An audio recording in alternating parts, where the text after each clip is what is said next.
fall into that place because we have not arrived. And sometimes you can fall into that place of that routine. And I choose not to be there. I don't want to be there.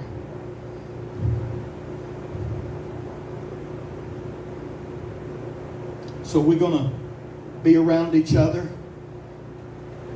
And we listen to each other and we nod our head. And if we're going to be around each other and we're going to listen to each other, then let's really hear each other. Right? That's sincerity. That's fully devoted. Right? You're going to live with someone, your wife, not, you're going to live with someone that we ought to be fully devoted with that one we live with.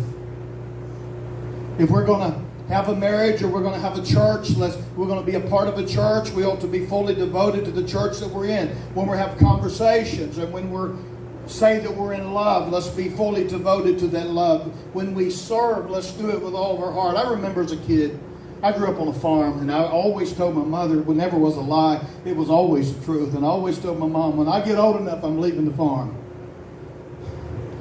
Matter of fact, none of the kids stayed on the farm.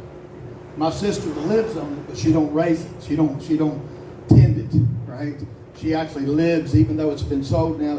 Dad had given her a spot on it, and so she actually has that spot right in the middle of those 200 acres. But when I was young, we had 300 acres, and Daddy sold 100 of them. And we worked hard in the field. And there's two ways to work. My mother worked fully devoted. And you can see it by our actions because we did raise tobacco, so please forgive me for that, but that's what we raised as a kid. And so my mom would be way up in the field. I mean, she'd be way up there, right? She would work like a man. And my oldest brother, he must have been fully devoted because my mother loved him so much, and he would be right there with my mom, and they would be working side by side, and they would be going after him. Now, me and my sister, we would be in the back, right? And whatever we were doing, whether that was hoeing out tobacco or we were cutting it down, we were in the back, right? Which meant we were doing it, right? Which was hard, laborsome work, and you're going to work hard either way, right? In 100-degree weather, you're going to work hard either way. But there's something about saying, I'm fully devoted, that changed the aspect of what you're doing and what you're doing. There's something, there's energy. There's you know what, I want to do this with energy. I want to get to the end of this field. I kept my eye on the sun, right? It's about 10:30. We usually eat about 11:30, so we're close, right? Just a little bit more and I'm going to have something to eat, right? And in the afternoon, we knew where the sun was, and we knew we quit about 5 o'clock sometimes, and sometimes we would go back after supper, but I knew where the sun was, okay? We didn't have watches and stuff. I guess we could afford them, but we didn't have them. We had the sun. That wasn't whole devotion. That wasn't total commitment. That was surviving. That was just getting through the day, getting through this life. Let me get through this life the best I can. That's not fully devoted. That's not fully devoted. Let me just get through it. Fully devoted is, I'm going to meet somebody today. Might be Lady at Speedway. Might be somebody where I'm pumping gas with. Might be I'm working with somebody. But is this day going to count in my life? I'm going to let this day count. I want this moment to count. I want this to be a real time in my life where I touch somebody's life, or I do what God wants me to do. I go in. Maybe your job's to teach or whatever that is. I want to have purpose. Fully devoted. Ian Bounds, great preacher, writer, taught a lot on prayer. He said consecration to God is living life devoted to God and His purpose. That it recognizes God's ownership of us. Listen, when we belong to Him and we know that we belong to Him, it makes a difference in our life. Yesterday, and I had that funeral to do of someone outside the church, and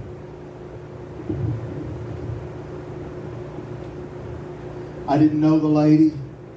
I could have just pulled some scriptures out, talked about a few things, but I didn't want to do that. And I began to think, and my prayer life consisted of that. Consisted of this. God, these are people that have lost their mother.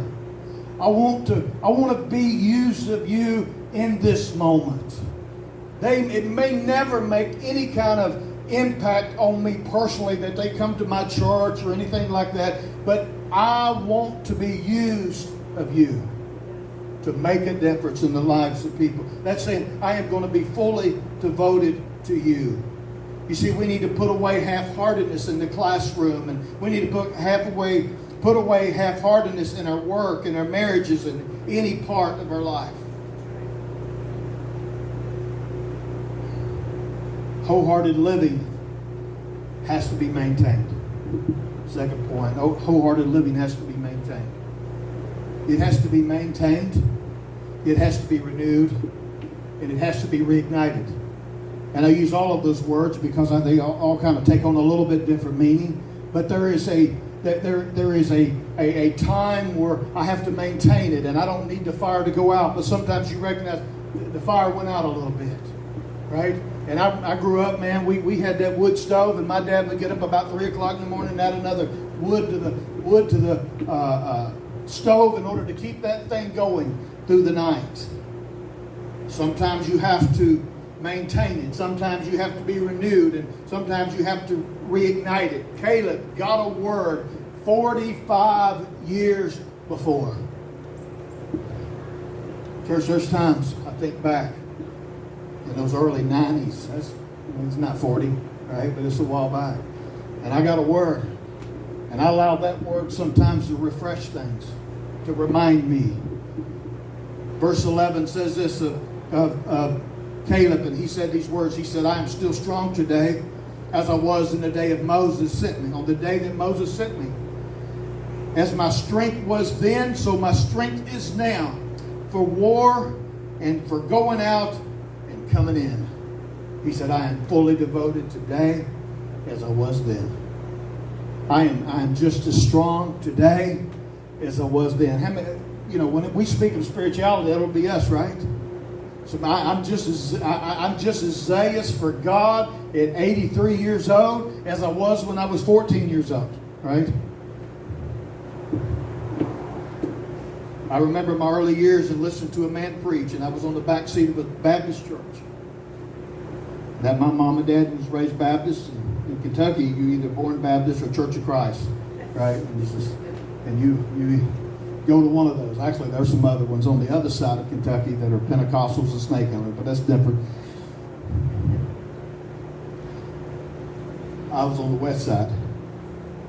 And I remember on the back seat of the church, and the preacher was preaching with fire. I mean, he was just preaching with fire. And I had just been called in the ministry, and I knew I'd been called in the ministry. And I'm visiting my family from another state. And I'm sitting on that back row, and his name was Brother Hobart Eaton. And he was just speaking the word of God. He was just carrying that mail and delivering it to people. And I said, I said this to myself, I want to preach like that. He never stopped. He never heard what I said. I'm on the back row. And he said, if you want to preach like me, you're going to have to die to the world.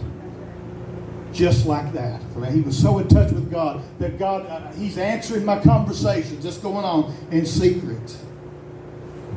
If you're going to preach like that, you're going to have to die to the world.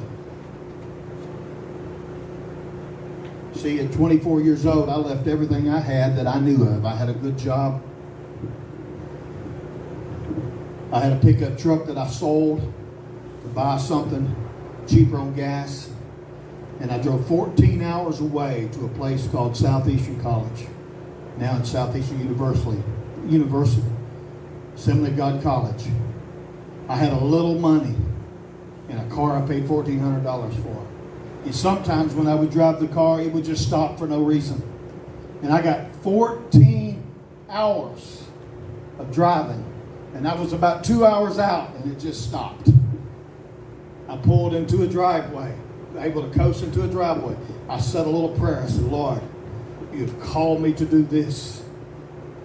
I'm going to believe this car is going to run. Started that car up. It ran all the way to Southeastern. I drove that car for for 4 years. It took me 5 years to graduate, so I had to get another one, my 5th year. But for 4 years, I drove that little car, and sometimes I would be going down the road and stop and then start back. Stop, start back. But God's faithful. And sometimes you have to go back to remembering what moved me. I had friends I'd never had before in my life. I had been an addict and alcoholic, and I had gotten saved, and I had relationships and people that loved me, and I had people to spend time with and go out to eat with and love. And I had this great friend named Frank Bertrand, and one time I had started preaching. He was the only one in the church because it was a Saturday night, and I just practiced in my sermon, and he would be in tears on the front row. You know, it was so exciting, and I was preaching my heart out, but then when I preached it to the whole congregation, it was a dud. But to Frank, he needed that day, and he was crying, and he was loving God, and I had all these friends, but I had to say, I got to go.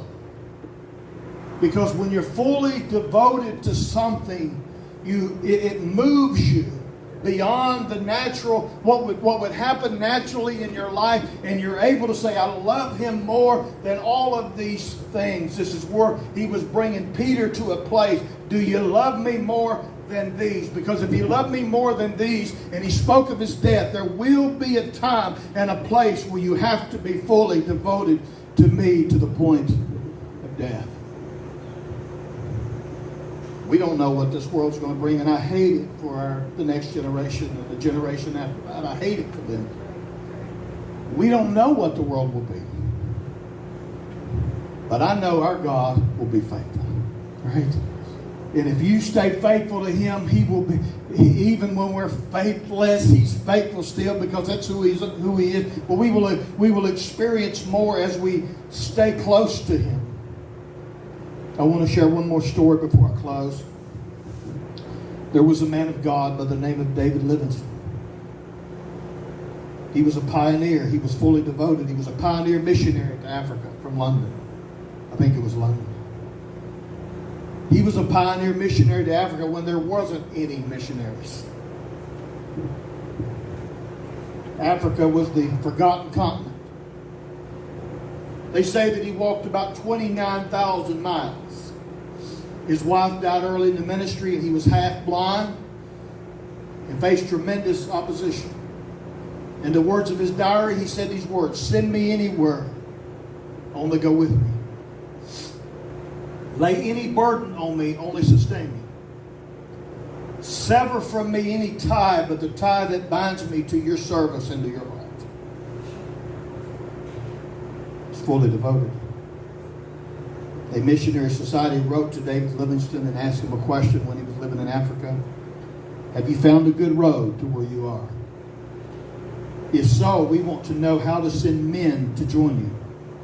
Livingstone wrote back, if you have men who will only come only if they know there's a good road, I don't want them. I want men who will come if there is no road at all.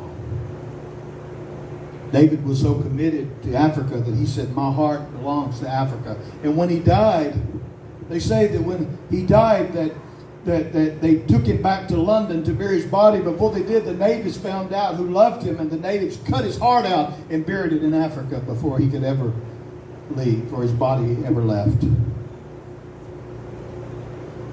This morning, this message, I know in an American culture, is challenging. But you know something? When you fall in love with him and fall in love with him again and allow those passions to be reunited in your life, there is no price too big. There's no price too big. Nobody had to tell me. I got saved February 4th, 1990 as an alcoholic. Before I got laid off that day, I went out to my car to drink, to eat. And didn't think I even brought any lunch. Probably drank a Dr. Pepper is what I drank then. And I sat out in the car, and I remember turning on the music. And some love song come on, and I didn't think of some woman. I thought of Jesus. I thought what he did in my life. That's before we had Christian radio everywhere. It's all about Jesus. That was the beginning. Since that time, I've had to throw some logs back on that fire. You know, you have to be like David to learn how